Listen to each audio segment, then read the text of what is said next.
اللهم صل على سيدنا محمد يا رب صل وسلم دائما ابدا على حبيبك. نئے سال کی ابتدا پہ لوگ ایک دوسرے کو مبارکباد دیتے ہیں. یہ طریقہ غیر مسلموں کا ہے، اسلام کا نہیں ہے. نیا سال جب شروع ہوتا ہے تو اس میں خوشی کا کوئی عنصر نہیں ہوتا کہ آپ مبارکباد پیش کریں.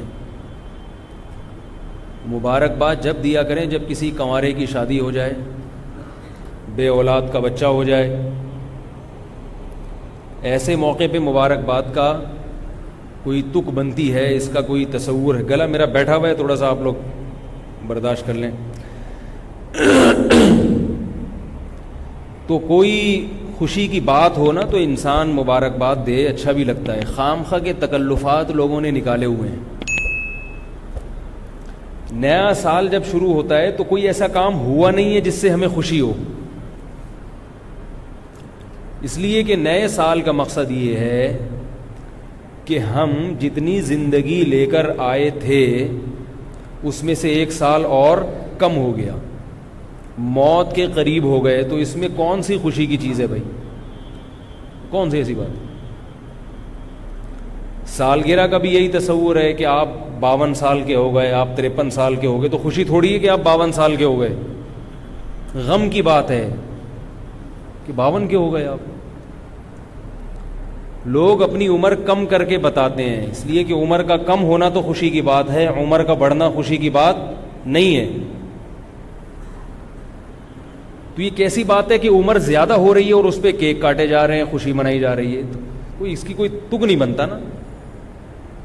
لوگ پوچھتے ہیں کہ سالگرہ کیوں ناجائز ہے؟ اگر کوئی خوشی میں کھا رہا ہے تو مولوی حضرات کو تکلیف کیوں ہو رہی ہے؟ خود بھی تو یہ ماشاءاللہ اتنا کھاتے پیتے رہتے ہیں. تو ہم اگر خوشی میں غبارے پھوڑ لیتے ہیں یا ہم اگر خوشی میں کوئی دن منا لیتے ہیں تو اس میں کون سی ایسی بات ہے؟ یہ اس لیے غلط ہے کہ اس کا کوئی تک نہیں بنتا. شریعت ہمیں فضول کاموں کی اجازت نہیں دیتی ہے. کوئی لاجک نہ بنتی ہو، بس ایک خالصتاً غیر مسلموں سے ایک چیز آنکھ بند کر کے لے لی. ایک تو یہ کہ اس کی کوئی لاجک نہیں ہے ایسے موقع پہ خوشی منانے کی، نہ سالگرہ میں نہ نئے سال کی آمد پر، کیونکہ زندگی کم ہو گئی، آپ کی عمر زیادہ ہو گئی. عمر زیادہ ہونے سے خوشی نہیں ہوتی، غم ہوتا ہے. تبھی تو دیکھو خواتین کی عمر 35 کے بعد رک جاتی ہے، 35-36 کے بعد. ابھی ہمارے ایک دور کی رشتہ دار خاتون تھیں، ان کا انتقال ہوا ہے. انتقال غلط انفارمیشن کی وجہ سے ہوا. کم از کم میں جب چھوٹا تھا تو اس وقت وہ 35 سال کی تھیں. اب میں ماشاءاللہ پورے 4 دانت کا ہو گیا ہوں، لیکن وہ ابھی بھی کتنے سال کی تھیں؟ 35 سال کی. ڈاکٹر نے ان سے پوچھا، ان کو بلڈ پریشر کی بیماری تھی. ڈاکٹر نے پوچھا ایج کتنی ہے؟ بتانے لگی 35 سال. ظاہر ہے ڈاکٹر سے جب آپ غلط بات کرو گے تو وہ علاج صحیح نہیں ہوگا، اور وہ کیا ہوا؟ برین ہیمریج ہوا اور ان کی ڈیتھ ہو گئی. تو یہ کیا بات ہے کہ آپ 35 سال کے بعد اپنے آپ کو روک رہے ہیں، لیکن سالگرہ اسی حساب سے منا رہے ہیں کہ ہم 36 کے ہو گئے، ہم 37 کے ہو گئے. تو اس کا مطلب ہے کہ اندر سے خوشی نہیں ہے، اندر سے غم ہے. اوپر سے کیک بھی کاٹے جا رہے ہیں اور ہیپی برتھ ڈے ٹو یو بھی کیا جا رہا ہے. تو بھائی ان چیزوں کی کوئی لاجک نہیں ہے. اب سوال یہ پیدا ہوتا ہے کہ گورا پھر یہ کام کیوں کرتا ہے؟ گورا تو بڑا ذہین ہے نا. گورے تو کوئی کام بغیر لاجک کے کرتے ہی نہیں ہیں. اتنی معمولی سی بات ہماری سمجھ میں آ رہی ہے، گوروں کی سمجھ میں کیوں نہیں آ رہی؟ کیا خیال ہے بھائی؟ اگر وہ اتنے بے وقوف ہیں تو گورے کیوں ہیں پھر؟ اللہ نے ان کو گورا رنگ کیوں دیا بھائی؟ تو یاد رکھو ان کی سمجھ میں اس لیے نہیں آ رہی ہے کہ وہ ہیں بے سکون. ان کے لیے دنیا ہی سب کچھ ہے. یہاں ان کو انٹرٹینمنٹ کے لیے، تفریح کے لیے مصنوعی چیزوں کا سہارا لینا پڑتا ہے. حقیقی خوشی کی کوئی بھی چیز ان کے پاس نہیں ہے. سمجھ میں نہیں آ رہی بات میرا خیال. ان کو خوش ہونے کے لیے بہانہ چاہیے, ان کے پاس خوشی کے لیے کوئی چیز نہیں ہے, لہذا وہ روزانہ نت نئے طریقوں سے خوش ہونے کی کوشش کرتے ہیں. کہتے ہیں یار آج ہم خوش ہو لیے یہ سوچ کے, اب کل کس بات پہ خوش ہوں, تو چلو کل اس بات پہ خوش ہوتے ہیں کہ ستار بھائی کل پیدا ہوئے تھے, چلو بھائی آؤ ستار بھائی چلو کیک کاٹو شاو بھائی. کل خوش ہو گئے, پرسوں کس بات پہ خوش, وہ غفار بھائی پرسوں پیدا ہوئے تھے, یعنی پیدا تو پرسوں نہیں ہوئے تھے, ہوئے تو 20 سال پہلے تھے, لیکن آج وہ 20 سال کے ہو گئے, چلو بھائی ہیپی برتھ ڈے ٹو یو. تبھی وہ ہر وقت گانے سنتے ہیں, ہر وقت کان میں ہینڈ فری لگا رہتا ہے. آپ ذرا جم جائیں کبھی تو لڑکوں نے کان میں ہینڈ فری لگایا ہوا ہوتا ہے, ایکسرسائز بھی ہو رہی ہے, ہل بھی رہے ہیں, گردن بھی ہل رہی ہے. یہ یاد رکھو دنیا دار آدمی کو سکون کے لیے مصنوعی چیزیں چاہیے, اس کے بغیر وہ خوش نہیں رہ سکتا. یہی اس کی علامت ہے کہ اس کا دل بے سکون ہے. جب انسان کی طبیعت میں سکون ہوتا ہے تو وہ کچھ بھی نہ کر رہا ہو, بیٹھا ہوا ہو, اس کو خوشی محسوس ہو رہی ہوتی ہے. اور جب اندر سے دل میں بے سکونی کے کانٹے چبھ رہے ہوں تو اسے ہر وقت انٹرٹینمنٹ کے لیے کچھ نہ کچھ چاہیے. کبھی اس کو فلم دیکھنی پڑے گی, کبھی کرکٹ کے میچ دیکھنے پڑیں گے, کبھی اس کو سالگرہ منانی پڑے گی, کبھی نئے سال پر ایک دوسرے کو مبارکباد پیش کرنی پڑے گی. خام خواہ یہ چیزیں بنا کے بلا وجہ. وجہ کیا ہے؟ ان کی زندگی کا کوئی مقصد ہی نہیں ہے. آپ خود تھوڑی دیر کے لیے سوچیں, جس آدمی کی زندگی کا کوئی مقصد نہ ہو وہ خوش رہ سکتا ہے کیا؟ ایک آدمی صبح اٹھا, پہلے تو وہ یہ سوچے گا کہ میں اٹھوں کیوں, اٹھنے کا کوئی مقصد ہی نہ ہو اس کا اگر ہے بھائی, تو وہ اٹھے گا, کہے گا جب تک پڑے ہوئے سوتے رہو. پھر جب نیند سے تھک جائے گا, اٹھے گا, تو پھر وہ اٹھ کے ناشتہ نہیں کرے گا, کہے گا کیوں کروں میں, اس کا کیا مقصد ہے. گھر سے باہر نہیں جائے گا. تبھی آپ بے روزگار لوگوں کو دیکھیں نا, گھر میں پڑے ہوتے ہیں, پھر خودکشیوں کے خیالات آتے ہیں ان کو. آپ کہہ سکتے ہیں کہ بھئی یہ تو دنیا کے فارغ ترین لوگ ایسے ہوتے ہیں, ہم تو آفس جاتے ہیں, ہم تو بزنس کرتے ہیں, ہمارا تو زندگی کا کوئی مقصد ہے. گوروں کا بھی مقصد ہوتا ہے ترقی کرنا, ہوتا ہے نا مقصد. بھائی انفرادی سطح پہ بھی مقصد ہے اور ان کے اجتماعی سطح پہ بھی مقاصد ہیں. انفرادی مقصد کیا ہے؟ ہر آدمی وہاں ترقی چاہتا ہے, ہر آدمی چاہتا ہے میری صحت اچھی ہو جائے, ہر آدمی چاہتا ہے میرے پاس دولت زیادہ ہو جائے. کیا خیال ہے بھائی؟ ہر آدمی چاہتا ہے میری عزت زیادہ ہو جائے. یہ 3 چیزیں ہیں جن کے حصول کے لیے انسان کوشش کرتا ہے, عزت, دولت اور بولو نا بھائی صحت. عزت, دولت اور صحت. تو کہتے ہیں ہم صبح اٹھتے ہیں کیونکہ ہمیں عزت بھی چاہیے, دولت بھی چاہیے اور صحت بھی چاہیے. ان کا ایک پرپز ہے, ان کا ایک مقصد ہے. تبھی وہ جلدی اٹھ جاتے ہیں صبح, کیونکہ اگر ان کو پتہ ہے بھائی سوتے پڑے رہیں گے تو نہ عزت ملے گی, نہ دولت ملے گی اور نہ صحت اچھی ہوگی. ڈاکٹر بھی کہتے ہیں صبح اٹھ جاؤ بھائی جلدی. پھر وہ ایکسرسائز کرتے ہیں. ایکسرسائز کا مقصد کیا ہوتا ہے؟ بولو نا بھائی, صحت اچھی ہو. صحت اچھی ہوگی تو عزت بھی ہوتی ہے, خود بخود ہی ہوتی ہے, اور ظاہر ہے کمانے کی صلاحیت بڑھتی ہے, دماغی صلاحیت بڑھتی ہے تو پیسہ بھی آتا ہے. بیمار آدمی تو کھاتا ہے, وہ کما تو نہیں سکتا. تو ان کے جو کام ہیں, جتنے بھی وہ دن بھر میں کام کر رہے ہیں غیر مسلم لوگ, اس کے پیچھے ایک مقصد ہے, عزت, دولت اور صحت. اور اس کو ہم یوں سمجھیں کہ اس کا خلاصہ ہم 2 لفظوں میں یوں بیان کر سکتے ہیں کہ مزے اڑانا. زندگی کیسی گزر جائے؟ مزے کی گزرے. یہ ان کی زندگی کا مقصد ہے. مگر یہ ایسا مقصد نہیں ہے کہ یہ حاصل ہر ایک کو ہو بھی جائے, اور جس کو حاصل ہو اس سے پھر چھینے نہیں ہے. ایسا نہیں ہو سکتا. دیکھو, آپ نے اپنی زندگی کا مقصد ایک ایسی چیز کو بنایا کہ آپ کو بتائے یا تو وہ مقصد حاصل ہوگا ہی نہیں, اور اگر ہو گیا تو چھن جائے گا, تو آپ کو سکون ملے گا؟ بولتے کیوں نہیں بھائی؟ مثال کے طور پر ایک پہاڑی کی چوٹی پہ ہیرا رکھا ہوا ہے, ڈائمنڈ, بہت مہنگا. اب آپ نے اپنی زندگی کا مقصد بنا لیا کہ یہ کیٹو پہاڑی کی چوٹی پر یہ ڈائمنڈ رکھا ہوا ہے, ہیرا رکھا ہوا ہے, اس ہیرے کو میں نے حاصل کرنا ہے. کیونکہ جب یہ ہیرا میری جیب میں آئے گا تو پیسہ تو آئے گا, پیسہ آئے گا تو صحت بھی پھر اپنی مرضی کی چیزیں کھائیں گے نا.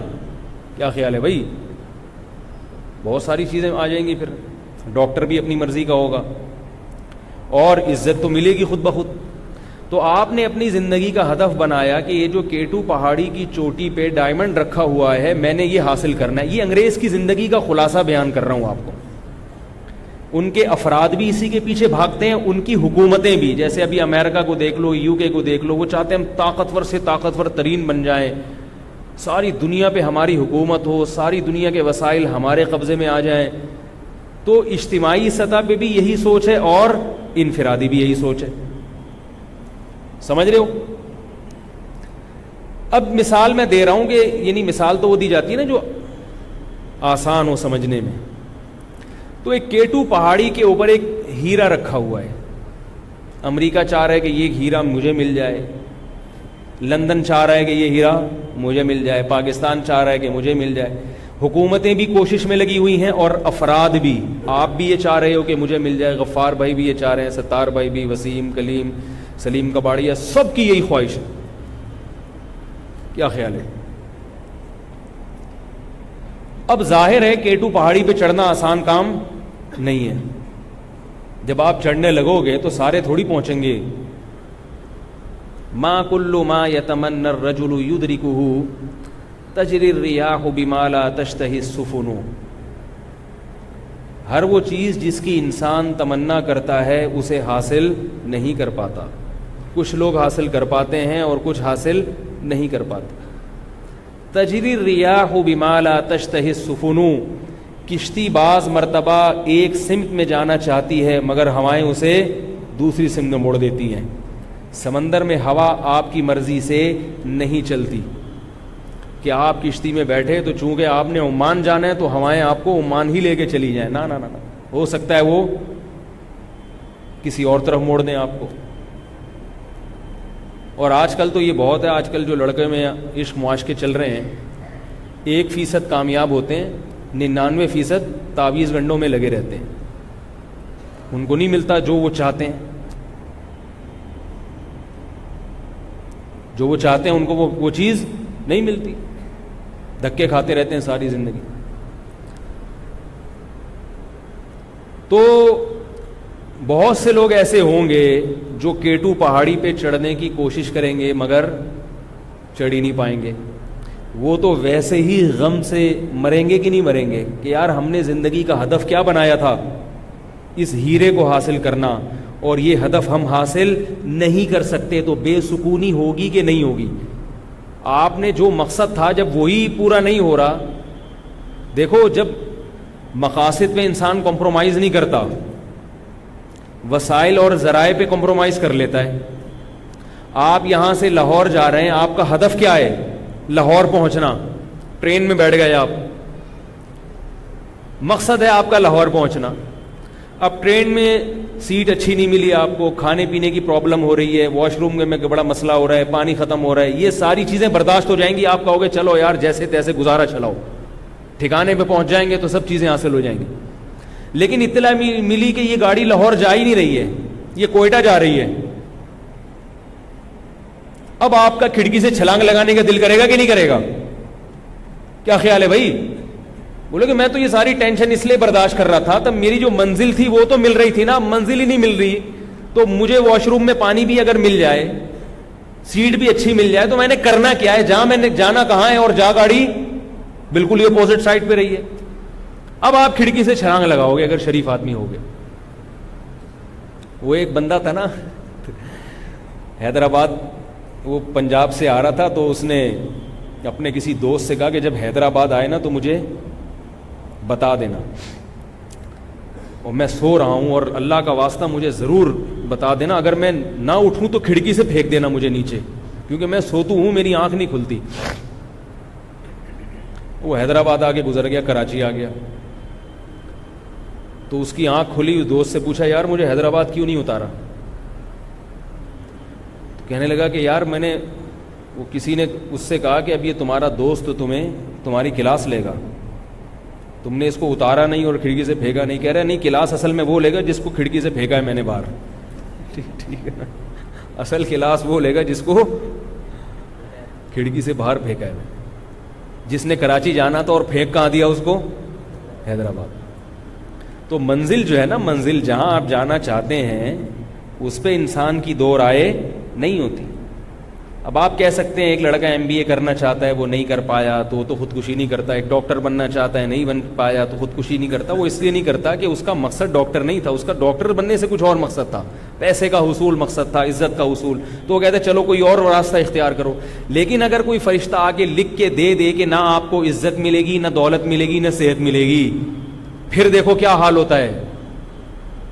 پھر 99% لوگ خودکشیاں کریں گے. ابھی جو خودکشی نہیں ہو رہی نا, اس لیے نہیں ہو رہی کہ ہو سکتا ہے مل جائے, ہو سکتا ہے مل جائے, ہو سکتا ہے مل جائے. اس امید پہ لوگ جی رہے ہیں, اور اسی ہوتے ہوتے تلاش کرتے کرتے بالآخر موت آ جاتی ہے. لیکن اگر کسی کو پہلے سے پتا چل جائے کہ آپ کو نہ عزت ملے گی, نہ دولت ملے گی, اور نہ صحت ملے گی, دیکھو کتنے لوگ کھمبوں سے لٹکتے ہیں, پھر کتنے چپکتے ہیں. تو میں مثال دے رہا تھا کہ پہاڑی کے اوپر ہیرا رکھا ہوا ہے, کتنے لوگ ہیں جو وہاں پہنچ ہی نہیں پائیں گے, وہ تو ویسے ہی ڈپریشن کے مریض بن جائیں گے. اور بعض لوگ ایسے ہیں جن کو یہ پتا چل گیا کہ ہم وہاں پہنچ تو پائیں گے, اور وہ بڑی ہمت کرتے کرتے بالآخر چوٹی پر پہنچ گئے. اب ان کا ہاتھ اس ہیرے کے بالکل قریب پہنچ چکا ہے, لیکن کوئی ان کے کان میں آ کے بتائے کہ جب تم یہ حاصل کرو گے تو یہ تمہارے پاس رہے گا نہیں, بلکہ تم سے چھین لیا جائے گا اور کسی اور کو دے دیا جائے گا. اب آپ بتاؤ, وہ تو پہلے والے سے بھی زیادہ ڈپریشن کا شکار ہوگا کہ نہیں ہوگا؟ کیا خیال ہے؟ اس کی آواز اتنی کم کیوں ہے بھائی اسپیکر کی؟ اس کو تھوڑا سا بڑھا دینا. جو اتنی محنت کر کے وہاں تک پہنچا, اتنی محنت کر کے, اب اس کو یہ بتایا جا رہا ہے کہ آپ نے یہ حاصل تو کر لیا, آپ کا اخباروں میں نام بھی آ جائے گا, لیکن یہ اگلے ہی لمحے آپ سے چھین کے کسی اور کو دے دیا جائے گا. تو اب مجھے بتاؤ, ایسے مقصد کے پیچھے بھاگنا حماقت اور بے وقوفی ہے یا نہیں ہے؟ جس مقصد کے حصول کے بعد بھی ناکامی ہو, حصول سے پہلے بھی ناکامی, اور اگر حصول ہو جائے تھوڑی سی آہستہ کرتے ہیں, یار بہت زیادہ تیز ہو گئی.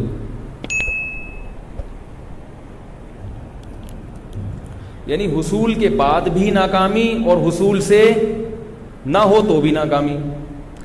تو کافر کا معاملہ یہ ہے کہ وہ عزت, دولت اور صحت کے پیچھے بھاگتا ہے, مگر جیسے جیسے عمر ڈھلکتی ہے صحت سے آہستہ آہستہ ہاتھ دھونے پڑتے ہیں. بال سفید ہونا شروع, نظر کمزور ہونا شروع, کمر جھکنا شروع. کتنی ہی لمبی عمریں ہو جائیں مگر بڑھاپا سب پہ آتا ہے, اور بیماریاں سب پہ آتی ہیں, اور وہ عزت جو حاصل کی تھی آہستہ آہستہ ہاتھ سے نکلنا شروع ہو جاتی ہے. میں نے ایک سائنسدان کی یوٹیوب میں ویڈیو دیکھی, نوبل انعام یافتہ سائنٹسٹ ہے امریکہ کا, اس کی بڑی بڑی ایجادات ہیں, بہت عزت ملی اس کو, بہت دولت ملی, مگر 10 سال سے کومے میں گیا ہوا ہے. وہ بات نہیں آ رہی سمجھ لو میرا خیال, 10 سال سے, بولو بھائی, کومے میں. اس کی صحت کے لیے کتنی کوشش کی ہوگی بھائی. وہ لوگ تو اپنے لوگوں کی بڑی حفاظت کرتے ہیں نا, اتنا بڑا سائنٹسٹ ہے تو اس کا بی پی بھی ہر وقت چیک ہوتا ہوگا, شوگر ٹیسٹ بھی ہوتے ہوں گے. حکومت باقاعدہ اپنی نگرانی میں ایسے سائنٹسٹ کی حفاظت کرتی ہے کہ بھائی اس کو کچھ نہ ہو. یہ قوم کا بہت بڑا سرمایہ ہے, مگر قوم کا وہ سرمایہ 10 سال سے کہاں ہے؟ قوم میں. تھوڑی سی دماغ میں کوئی رگ ہلی ہے اور اتنا ذہین آدمی پڑا ہوا ہے بستر پہ, رال ٹپکتی رہتی ہے, نرسیں صاف کرتی رہتی ہیں, اس کی قضاء حاجت, اس کے پیمپر کی تبدیلی, کیونکہ وہاں بچے تو پالتے نہیں ہیں نا, اولاد تو ہے نہیں, ہوتی نہیں, ہوتی بھی ہے تو وہ موج مستیاں کر رہی ہوگی, تو نرسیں ہیں, گورنمنٹ ان کو پیسے دے رہی ہے اور اس سائنٹسٹ کی حفاظت ہو رہی ہے. لیکن اس کی زندگی کیا ہے, پڑا ہوا ہے, 3 پیس سوٹ میں ٹائی وائی لگی ہوئی ہے اور گردن ایک طرف لڑکی ہوئی ہے. کتنی محنت کی, مگر اس کا انجام کیا ہوا؟ یہ انجام ہے, کومے میں گیا ہوا ہے 10 سال سے. تو یہ چیزیں ہم دیکھتے ہیں, کافر بھی دیکھتا ہے یہ چیزیں, اسے اپنا فیوچر بہت بھیانک نظر آتا ہے. یہ جتنے فنکار اداکار ہوتے ہیں نا, ان کا ذرا بڑھاپا دیکھ لیا کرو تھوڑی دیر کے لیے. یہ جو ایسے چمکتے ہوئے چہرے آپ کو میڈیا پہ نظر آ رہے ہوتے ہیں, ہر آدمی کی تمنا ہوتی ہے کاش میں ہوتا, تو ان کا بڑھاپا دیکھا کرو. جتنی حسین ان کی جوانی ہوتی ہے, اتنا ہی خطرناک ان کا بڑھاپا ہوتا ہے, بہت خطرناک. ایک عالم گئے یورپ میں, ان کے دورے ہوئے, آ کے کہنے لگے انگریز کی جوانی جتنی خوبصورت ہے, بڑھاپا اتنا ہی بھیانک ہے, بہت بھیانک بڑھاپا ہے, کوئی پرسان حال نہیں ہوتا. تو یہ جو مقصد ہے نا, مقصد حیات, جو کافر کا ہے وہ ایسا مقصد حیات ہے کہ اس میں ظاہر انسان یہ کوئی مقصد نہیں ہے.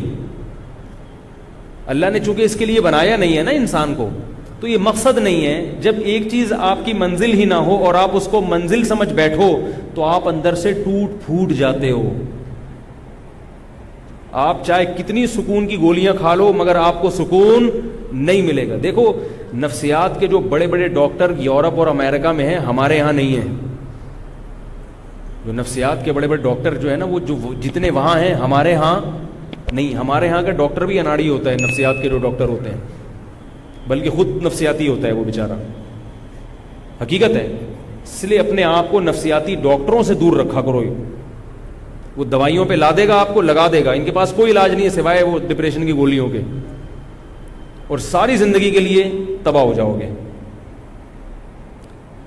اور یہ ایک ڈاکٹر نے مجھے خود بتایا کہ ہم پاگلوں کا علاج کرتے کرتے تھوڑے دن میں خود ہی پاگل ہو جاتے ہیں, پھر ہم اپنے علاج کے لیے کسی اور ڈاکٹر کو دکھاتے ہیں.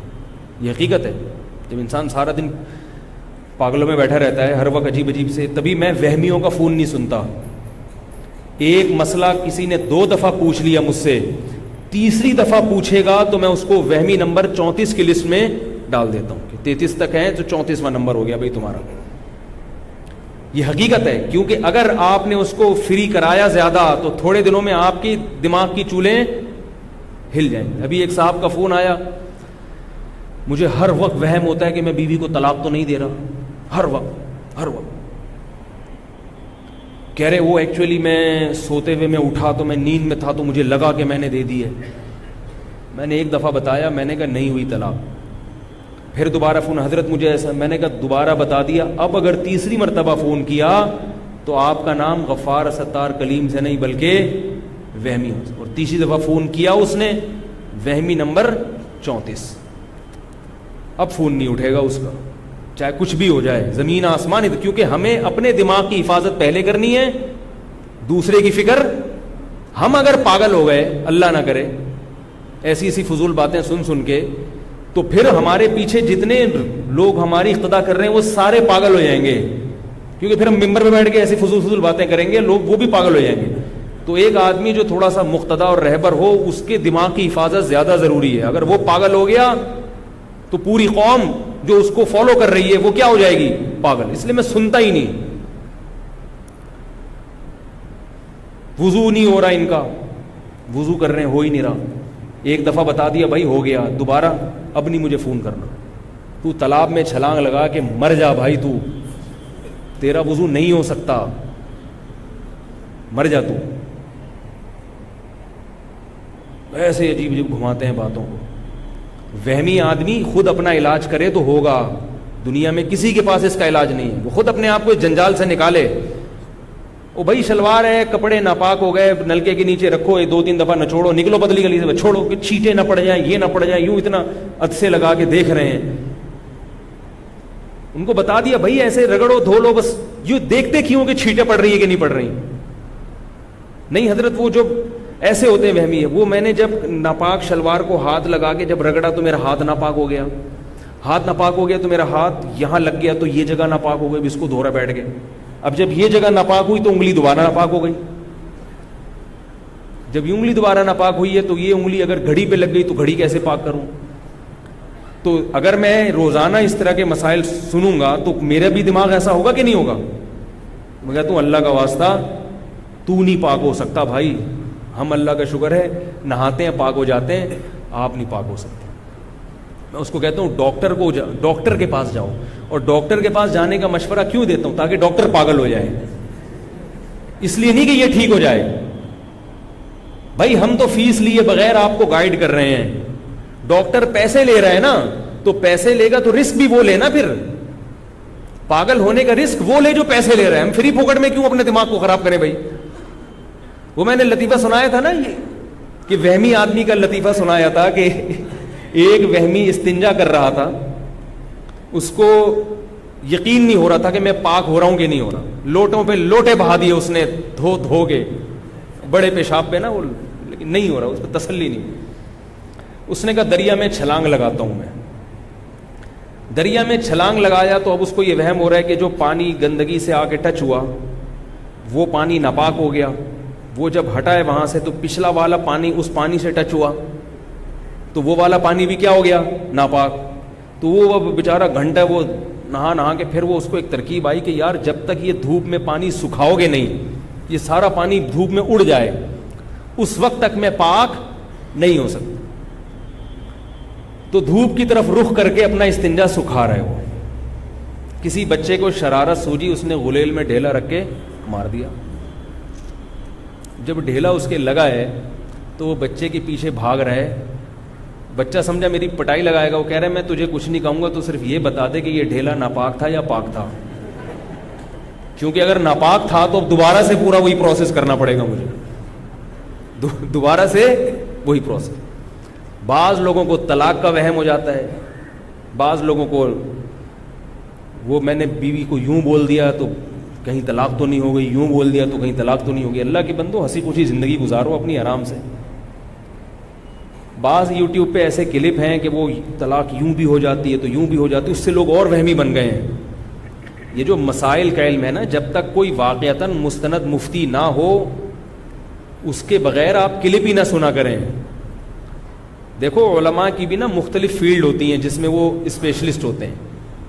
اب آپ معدے کے ڈاکٹر کے پاس جا رہے ہو گلا دکھانے کے لیے, ٹھیک ہے وہ جنرل فزیشین بھی ہے لیکن گلے کا ماہر نہیں ہے, وہ پیٹ کا اسپیشلسٹ ہے, تو آپ اس کو معدے کی بیماریاں دکھاؤ اس کو. جیسے ڈاکٹروں میں مختلف شعبوں میں ماہر ہوتے ہیں, کچھ تو جنرل فزیشین ہوتے ہیں تھوڑی تھوڑی شدھ بدھ ہر ایک کی رکھتے ہیں, لیکن پھر الگ الگ شعبوں میں ماہر ہوتے ہیں. ایسے ہی علماء میں سب درس نظامی پڑھ کے عالم بن جاتے ہیں, ہر شعبے میں تھوڑی بہت شدھ بدھ ہوتی ہے, مگر ہر فیلڈ میں ماہر نہیں ہوتا. اب جو حدیث کے علم میں ماہر ہے وہ فتوے میں ماہر نہیں ہوتے. سمجھ میں آ رہی ہے بات؟ بعض علماء علم حدیث میں بڑے ماہر ہوتے ہیں, سندوں کی بحثیں ان کو بہت یاد ہوتی ہیں کہ یہ راوی کمزور ہے, یہ ثقہ ہے, یہ قابل اعتماد ہے, یہ حدیث صحیح ہے ضعیف ہے, لیکن فتوے کی لائن میں وہ زیرو ہوتے ہیں, فتویٰ نہیں لیا جائے گا ان سے. فتویٰ بالکل ایک الگ فیلڈ ہے کہ مسئلہ کیا بتانا ہے, زمانے کے لحاظ سے اس میں کیا تبدیلی ہو گئی ہے, عرف میں کیا تبدیلی ہے. اب وہ ایک صاحب نے کہیں اپنی بیوی سے کہہ دیا تم آزاد ہو, 3-4 دفعہ کا تم آزاد ہو آزاد ہو, ایسے ہنس کھیلتے. اب وہ بیوی نیم مفتی خطرہ ایمان, وہ عالمہ بنی ہوئی تھی, وہ رونے دھونے لگی, کہنے لگی یہ تو طلاقیں واقع ہو گئی ہیں. وہ صاحب میرے پاس آئے, انہوں نے کہا میری بیوی عالمہ ہے, وہ کہہ رہی طلاق ہو گئی ہے. میں نے کہا کیوں ہو گئی؟ آپ نے آزاد آزاد آزاد اتنی دفعہ کا, کوئی لڑائی ہو رہی تھی, کوئی جھگڑا ہو رہا تھا؟ کہہ رہے نہیں میں تو ہنسی خوشی ہم لوگ. میں نے کہا ہنسی خوشی میں تو کوئی خام خامے طلاق نہیں دیتا, طلاق تو غصے میں دی جاتی ہے نا. میں نے کہا آپ کی نیت کیا تھی, کچھ اور کسی اور چیز سے آزاد کر رہے ہوگے آپ, سوچو, اس کو یاد نہیں آ رہا. یہ بھی یاد رکھو طلاق غصے میں ہو جاتی ہے. یہ جو لوگ کہتے ہیں نا شدید غصہ تھا تو طلاق نہیں ہوئی, ایسی کوئی حدیث نہیں ہے کہ شدید غصے میں طلاق نہیں ہوتی. طلاق ہوتی ہی غصے میں عام طور پر. ایک تبلیغی جماعت کے عالم تھے, ان کے پاس کوئی آیا, کہنے لگا میں نے غصے میں بیوی کو طلاق دی ہے. انہوں نے کہا کہ ہو گئی ہے. انہوں نے کہا بہت سخت غصے میں تھا میں. انہوں نے کہا ایسے کوئی بھی نہیں کہتا کہ جا میری پیاری تجھے طلاق, غصے میں ہی ہوتا یہ کام. آج کل نئے نئے مفتی آ رہے ہیں مارکیٹ میں, انہوں نے یوٹیوب پہ ایسے مفتی بہت ہیں کہ غصے میں ہو تو طلاق نہیں ہوتی, اور حدیث کا ریفرنس بھی دے دیں گے. کوئی ایسی حدیث نہیں ہے کہ جس میں آتا ہو کہ غصے میں طلاق نہیں ہوتی, ایسی کوئی حدیث نہیں ہے. حدیثوں کے ترجمے غلط کر دیتے ہیں لوگ, ریفرنس کو دیکھتے ہیں بس, بخاری کا حوالہ مل جائے, مسلم کا حوالہ مل جائے, اتنا دیکھتے ہیں لوگ. آگے لوگوں میں شعور نہیں ہے کہ اس حدیث کا, اس میں کوئی ایسا لفظ بھی ہے جو غصے پر دلالت کر رہا ہو. ایسی کوئی حدیث نہیں ہے کہ غصے میں طلاق نہیں ہوتی. طلاق غصے میں ہو جاتی ہے, پیار میں بھی ہو جاتی ہے, غصے میں بھی ہو جاتی ہے, نشے میں بھی ہو جاتی ہے. اگر نشہ کسی نے خود کیا ہے تو اس میں بھی طلاق واقع ہو جاتی ہے.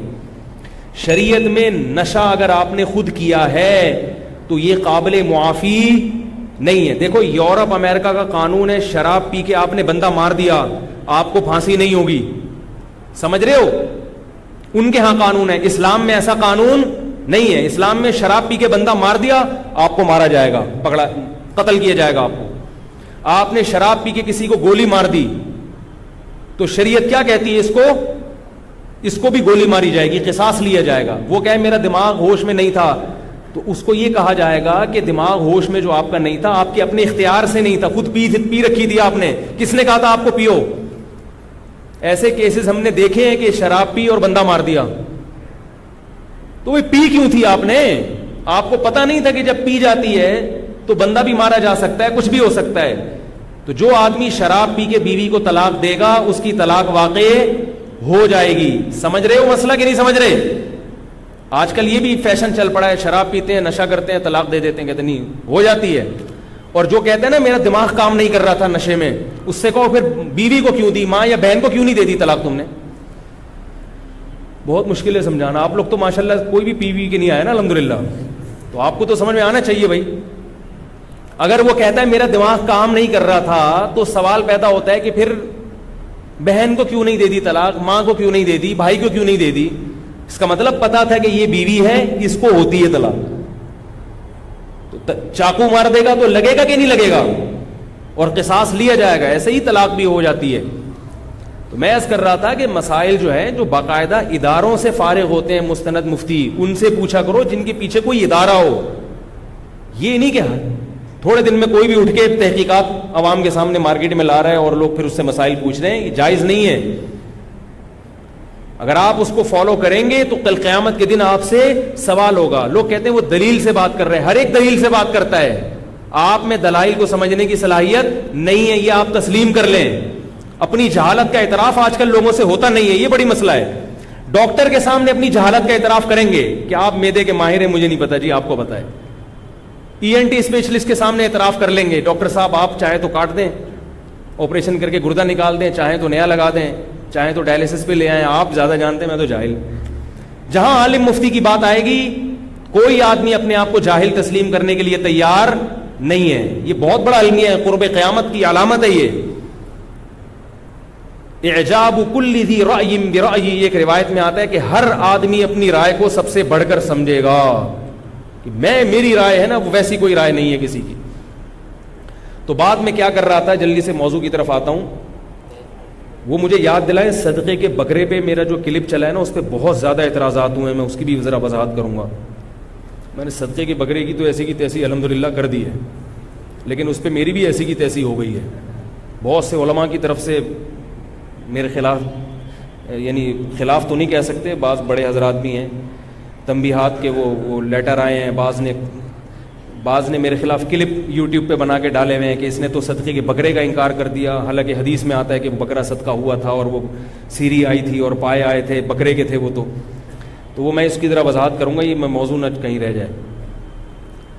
تو میں یہ عرض کر رہا ہوں کہ آپ کو جب یہ پتا ہے کہ جب میں وہاں جا کے یہ چیز حاصل کروں گا تو حاصل کرنے کے بعد بھی میرے پاس نہیں رہے گی, تو اس سے کیا پیدا ہوگا, دماغی تناؤ.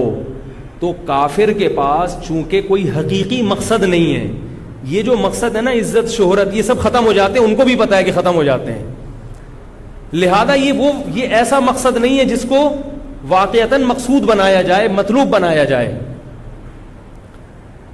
سمجھ رہے ہیں؟ یہ مقصد صرف اسلام نے بتایا ہے کہ دنیا میں آنے کا بنیادی مقصد عزت، شہرت، دولت ہے ہی نہیں. آنے کا بنیادی مقصد کیا ہے؟ جنت کا حصول، اللہ کی رضا.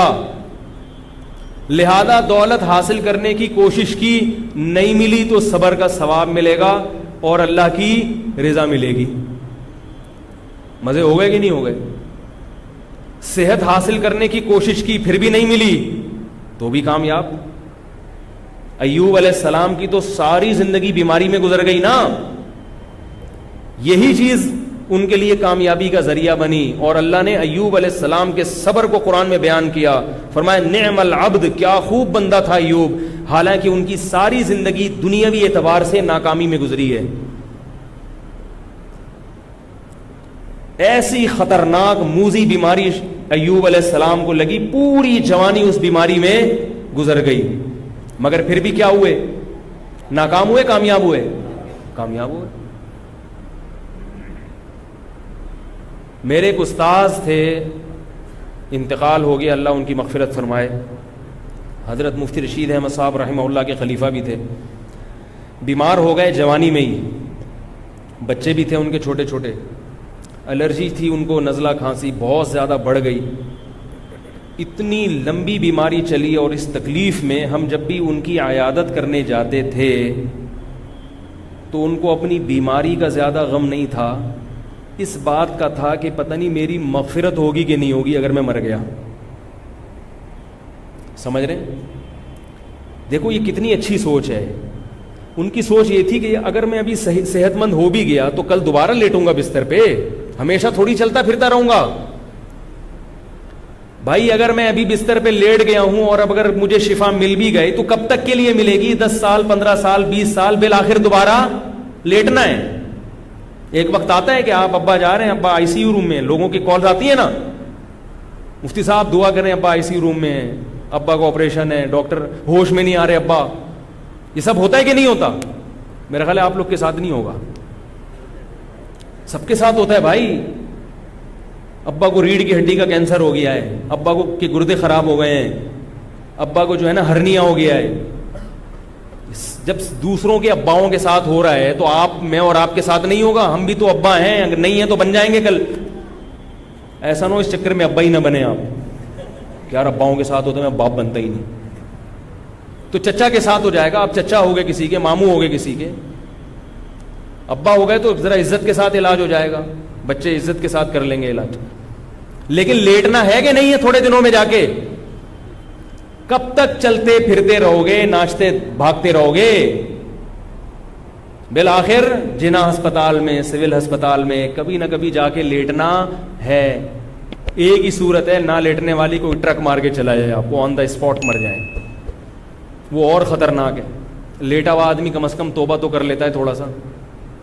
اب پتہ نہیں اللہ نے کرے کوئی فلم دیکھ کے نکل رہے تھے اور ٹرک مارتا ہوا چلا گیا تو اور خطرناک موت ہے. اور آج کل یہ خطرناک موتیں زیادہ ہو رہی ہیں.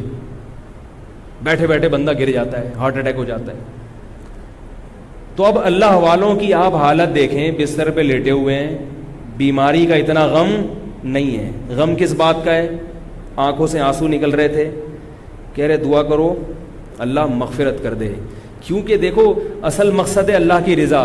ان کی دل میں نہیں تھی اگر وہ حاصل ہو جائے تو ابھی مر جائے کوئی پرواہ نہیں ہے، بچ جائیں تو بھی ٹھیک ہے، نہیں بچے تو بھی ٹھیک ہے. تو ایسا آدمی خودکشی کرے گا؟ کبھی بھی نہیں کرے گا. ایسا آدمی ڈپریشن کا مریض بنے گا؟ کبھی بھی نہیں بنے گا. اس کو پتا ہے کہ اس غم میں اور تکلیف میں میرے گناہ معاف ہو رہے ہیں. بعض بزرگوں پر یہ اس کیفیت کا اتنا غلبہ ہوا ہے، تکلیف میں گناہ معاف ہوتے ہیں نا، تو ان ایسا غلبہ ہوا ہے کہ تکلیف پہنچتی تھی تو وہ مسکرا دیتے تھے. ایسا غلبہ بھی ہوا ہے. رسول اللہ صلی اللہ علیہ وسلم نے ارشاد فرمایا کہ مسلمان کو، یعنی اہل ایمان کو جس کا اللہ پر اعتماد اور توکل ہے، ایک کانٹا بھی چبھتا ہے تو اس کانٹے کے بدلے میں بھی اس کا کوئی گناہ معاف ہوتا ہے. تو جب انسان مقصد ہی آخرت کو بنا لے گا تو اسے انٹرٹینمنٹ کے لیے سالگرہ کی ضرورت, بولو نا بھائی, نہیں پڑے گا, وہ ایسے ہی خوش ہوگا.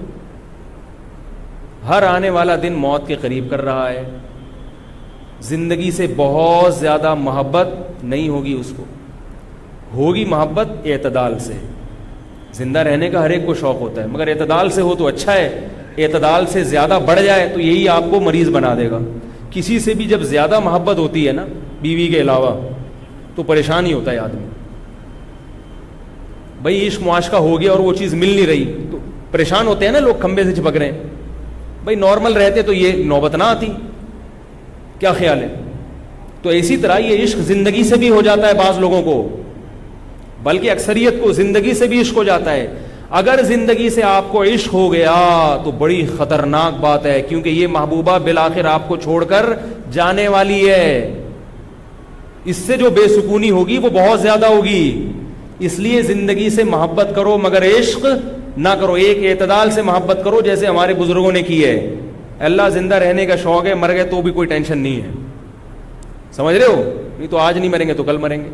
یہ ایسے ہی ہے جیسے آپ لاہور جا رہے تھے, آپ کو کسی نے بتایا کہ 18 گھنٹے میں آپ پہنچیں گے, منزل آپ کی لاہور ہے 18 گھنٹے میں, لیکن درمیان میں حیدرآباد سے اتار کے آپ کو جہاز میں بٹھا کے 2 گھنٹے میں پہنچا دیا.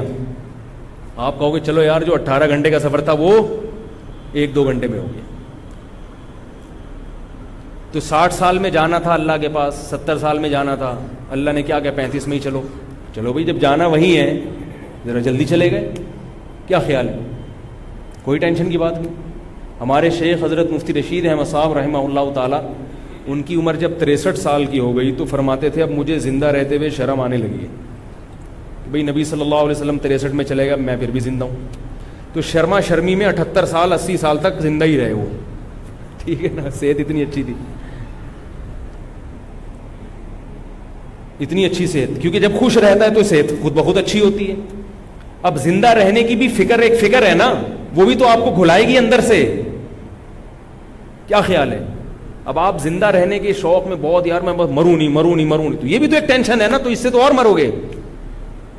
یہ جو گوروں کی اتنی اچھی صحتیں ہیں نا, اگر ان کو ڈپریشن نہ ہو تو یہ 2-2 سال زندہ رہیں.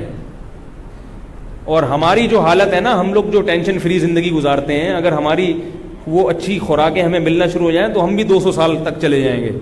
تو ہم کھا جو کچھ رہے ہیں, جو پانی پی رہے ہیں, یہ پتہ نہیں ہم زندہ کیسے ہیں. 36% گٹر کا پانی شامل ہے, یہ جو لائن کا پانی آپ پی رہے ہیں صرف 36%, پھر بھی زندہ ہے ماشاءاللہ. پانی لوگ بوائل کر لیتے ہیں, مگر ابلا ہوا پانی وہ خود ایک نقصان دہ چیز ہے, وہ نیچرل تھوڑی ہے. ابلا ہوا پانی پی کے مرا ہوا پانی ہے وہ, جب پانی بوائل کر لیا مر گیا وہ, ختم, اس کی ساری غذائیت ختم. اب آپ وہ پیئیں گے, ہضم بھی جلدی ہوگا, لیکن تھوڑے دنوں میں آپ کا معدہ چھوئی موئی بن جائے گا اور اس میں نیچرل پانی ہضم کرنے کی صلاحیت ختم ہو جائے. تبھی جو ابلے ہوئے پانی پیتے ہیں وہ عام پانی کا ایک گھونٹ نہیں پی سکتے. اس لیے پانی بھائی ابال کے نہیں پیا کرو. جو ڈاکٹروں کی وہ بات کبھی بھی تسلیم نہ کرو جو فطرت کے خلاف لے کے جا رہی ہے. یہ بات یاد رکھو, چاہے کیسی تحقیقی ریسرچ کیوں نہ ہو. ہزاروں سال سے انسان بغیر ابلا ہوا پانی ہی پیتا آ رہا ہے, آدم علیہ السلام سے لے کے آج تک. ہمارے نبی نے بھی کبھی پانی ابال کر نہیں پیا.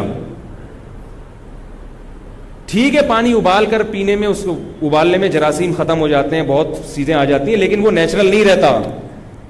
کچھ چیزیں ایسی آ جاتی ہیں اس میں جو آپ کی صحت کے لیے نقصان دہ ہیں. لیکن مصیبت یہ ہے کہ کچا پیئیں تو 36% گٹر ہے اس میں, فلٹر کر کے پیئیں تو کچرا تو نکل جائے گا مگر گٹر کے جراثیم تو نہیں نکلیں گے نا اس میں. ابال کے پیئے تو اس کی اپنی ایک مصیبت ہے. وہ ابلا ہوا, بیمار آدمی کے لیے ابلا ہوا پانی ٹھیک ہے, بچے کے پیٹ ویٹ خراب ہو جائے یا کوئی ایسے موشن لگ جائیں, کوئی نزلہ زکام بخار ہو, اس کے لیے ابلا ہوا ٹھیک ہے. عام نارمل آدمی بوائل پانی پیے گا نقصان ہوگا, ریزسٹنٹ پاور آپ کی ختم ہو جاتی ہے, بیماریوں کے خلاف دفاع کی قوت ختم ہو جاتی ہے. تو اب پھر پریشان ہے کہ پانی نہیں مل رہا ہمیں. آپ خود اندازہ لگاؤ کیا پیا, غصہ پیتے ہیں بس بیٹھ کے, اور کچھ بھی نہیں. اور یہ جو نیسلے کا پانی ہے یا دوسری کمپنیوں کا پانی ہے, یہ تو بہت ہی نقصان دہ صحت کے لیے ہے. اس میں منرل ڈالے جاتے ہیں آرٹیفیشل. آپ یہ پانی ذرا گرم کر کے پیو, آپ کو کھٹا محسوس ہوگا.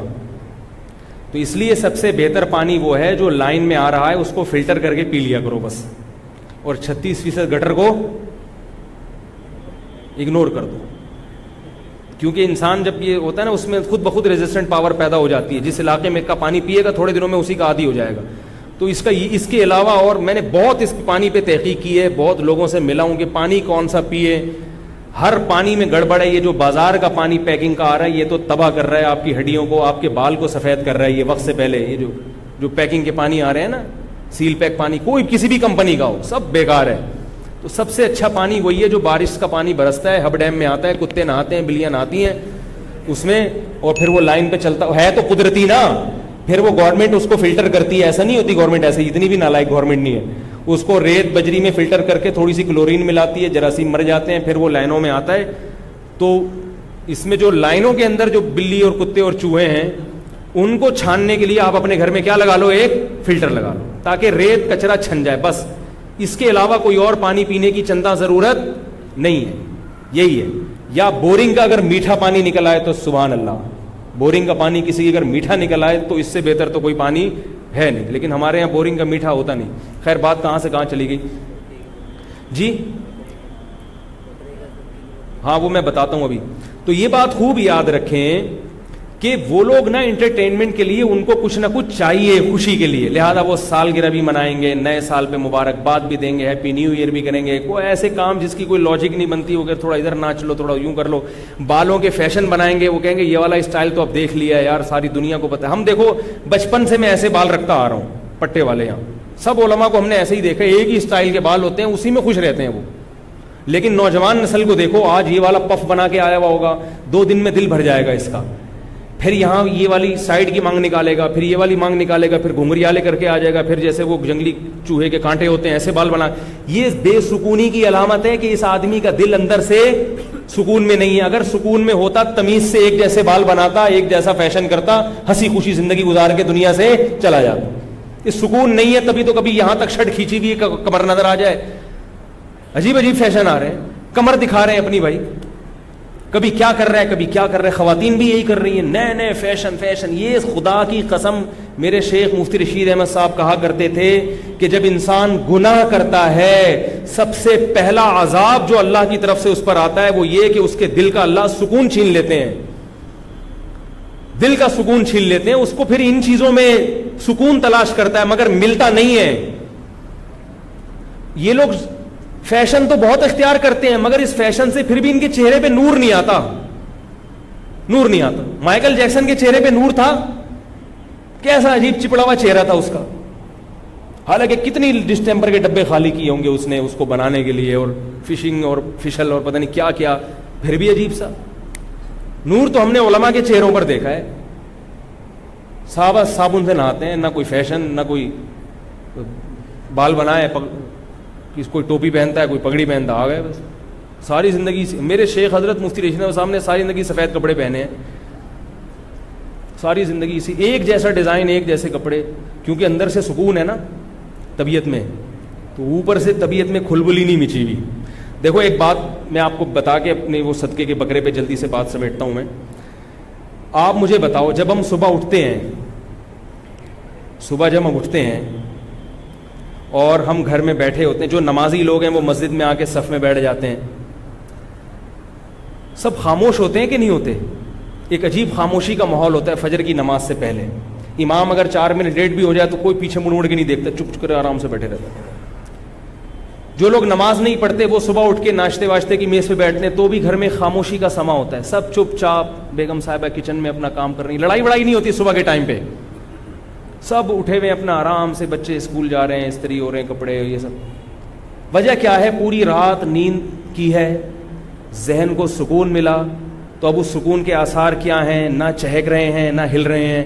جو جہاں بیٹھا ہے تمیز سے وہاں، واش روم میں بھی جو بیٹھتا ہے نا صبح جا کے وہ بھی بیٹھا ہی رہتا ہے، وہاں نکلتا ہی نہیں. تو جو جہاں بیٹھا ہوتا ہے وہ تمیز سے بیٹھا ہوتا ہے. یہ دل کے اندر جو سکون ہوتا ہے وہ اس کا اظہار ہے. یہ نمازی بھی منہ نیچے کر کے آرام سے بیٹھے ہوں گے، کوئی بات نہیں کر رہا کسی سے، کیونکہ طبیعت میں اتنا سکون ہے کہ اب اس سکون، مزید سکون کے حاصل کرنے کے لیے ہمیں نہ کسی سے بات چیت کی ضرورت، نہ کوئی ہلنے جلنے کی ضرورت, آرام سے تمیز سے بیٹھے ہوتے. آہستہ آہستہ جب دن چڑھتا ہے, تھکاوٹ ہوتی ہے, تو پھر لوگ ہلنا جلنا شروع ہوتے, گالیاں والیاں بھی دے رہے ہیں, لڑائی بھی کر رہے ہیں, پھر کوئی, یعنی ساری ایکٹیویٹیز. جیسے جیسے طبیعت میں بے سکونی ہوتی ہے نا, اتنا زیادہ انسان خود بھی بے سکونی میں آتا ہے, دوسروں کو بھی بے سکون کرتا ہے. تو یہ جو فجر کا وقت ہے, اس میں جو تمیز سے لوگ بیٹھے ہوئے ہوتے ہیں, ان کو دیکھ کے اگر کوئی یہ کہے کہ یہ تو بیچارے, ان کی زندگی میں تو کوئی انٹرٹینمنٹ ہی نہیں ہے, ان کی زندگی میں تو سکون ہی نہیں ہے, اگر سکون ہوتا تو یہ چہک رہے ہوتے, شراب پی رہے ہوتے, ناچ رہے ہوتے, گا رہے ہوتے, کوئی ادھر کلا بازی کھا رہا ہوتا, کوئی یہ والی سائڈ کی مانگ نکال رہا ہوتا, کوئی یہاں کٹورا رکھ کے بال کاٹ رہا ہوتا, صحیح ہے نا, کوئی یہ والا فیشن کر رہا ہوتا, کوئی ادھر کلا بازی لگا رہا ہوتا, کوئی چھت سے چھلانگ لگا رہا ہوتا. تو ایسا دعویٰ کرنے والا بے وقوف ہوگا کہ نہیں ہوگا؟ ہم کہیں گے چونکہ یہ طبیعت میں ان کے اندر سکون ہے, اسی وجہ سے تمیز سے بیٹھے ہوئے ہیں. جب دل اندر سے بے چین ہوگا تو یہ سارے کام شروع کر دیں گے, چھلانگے بھی لگائیں گے, کھمبوں سے بھی چپکیں گے, اور یہ نئے نئے نت نئے فیشن بھی کریں گے. سمجھ رہے ہو کہ نہیں سمجھ رہے؟ تو یاد رکھو, غیر مسلم کی جو خوشی ہے, اس کا جو ہنسنا, اس کا جو مسکرانا, اس کا ہر وقت ہلنا جلنا, ان چیزوں کو دیکھ کر متاثر نہ ہوا کرو. یہ بے سکونی کی علامت ہے. میں نے صرف اور صرف سکون علماء کے دلوں میں دیکھا ہے. باقی مجھے سکون دنیا میں ہر چیز ہر جگہ نظر آئی, مگر سکون صرف علماء کی محفل میں نظر آیا ہمیں. ہمارے شیخ حضرت مفتی رشید احمد صاحب آتے تھے, آدھا گھنٹے کی مجلس, خاموش مجلس ہوتی تھی, آگے بیٹھ جاتے تھے, سب اساتذہ طلبہ بیٹھے ہوئے چپ چاپ, وہ تھوڑا سا اپنا کام کیا, آدھا گھنٹہ چپ چاپ سلام کر کے واپس چلے گئے. بڑا مزہ آتا تھا, حالانکہ نہ کوئی بات نہ کوئی چیت, ایسا لگتا تھا آسمان سے سکینت نازل ہو رہی ہے. کسی دنیا دار کو بٹھا دو آدھے گھنٹے کے لیے چپ کر کے, آپ وہ کہتے ہیں لائٹ میوزک تو بہرحال ہونا چاہیے. لائٹ میوزک تو آپ انٹرنیشنل فلائٹ میں کبھی سفر کریں, لائٹ میوزک چل, میرا اتنا سر میں درد ہوتا ہے اس سے. وہ تھائی لینڈ کی ایئر لائن میں بیٹھا ہوا تھا, وہ انہوں نے ٹوں ٹوں ٹوں ٹوں چلا دیا. میں نے دل چاہ رہا ہے بھائی اس کو بند کرو تاکہ سکون ملے, آرام سے چپ کر کے بیٹھے رہو, ہمیں بھی بیٹھو.